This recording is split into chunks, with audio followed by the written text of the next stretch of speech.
Number 14, this one's a pretty simple one. We're just going to do the same thing as number 13, but instead we're going to use loops. This is unvectorized code.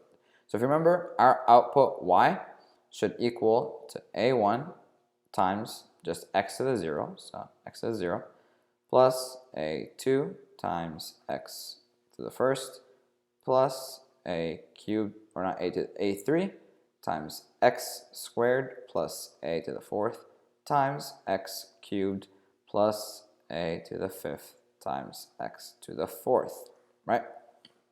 Now, our inputs is a, which like we said is a vector, so I'm going to say a1, a2, a3, etc. And x is just some scalar, so I'm going to put s for scalar, right? We're going to have to compute this y. So what we're going to do is we're going to say for I, which is our amount of iterations, equals, so 1 through the first iteration all the way until our last iteration.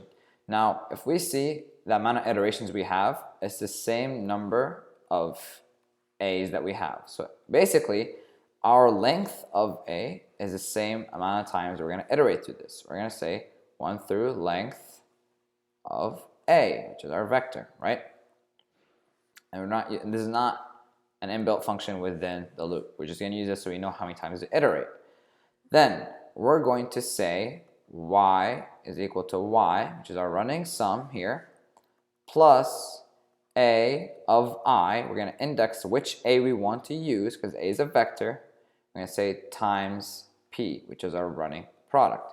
Then we're going to say p is equal to p times x. Now you're going to ask me, why did you do that? Why did you create p times x right after you already did this? Well, let's see. If we trace this, let's see what happens. Our first product will have y equal to 0 plus a of I, so I'm just going to say a of 1 times 1, right?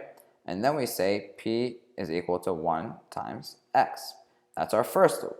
Then our second loop. Then we have y is equal to a of 1, like we had, plus our new thing, so it's a of 2, because a of I2, times our new p, which is x. Then we say p is equal to x times x, because our old p times our x. Then we trace it again. Say y is equal to a of 1 plus a of 2 times x, that's our old, plus a of 3, which is our new I, times our new p, which is x squared. And we say p is equal to x squared, which is our old x, times our new x. Then we trace it again. Y is equal to a1 plus a2 times x plus a3 times x squared, plus our new a to the fourth, times our new p, which is x cubed. And look what we're getting here. It's the same thing right here. So by doing p equals p times x right after y, that will help us have our first a multiplied by a constant, and then we have p is equal to p times x. And the reason I didn't do, for example, p equals p over x and do this times p times x, the reason we would do that is if we had a 1 over x in this situation, if x equals 0, we're not going to work. So just stick with this by multiplying p first, which is 1, that's our scalar value, then add the x to it, and then repeat again, add the x to it, add the x to it, add the x to it, and then that will get it to work. And then we just have to end this function, so we just say end. And that is how we do it.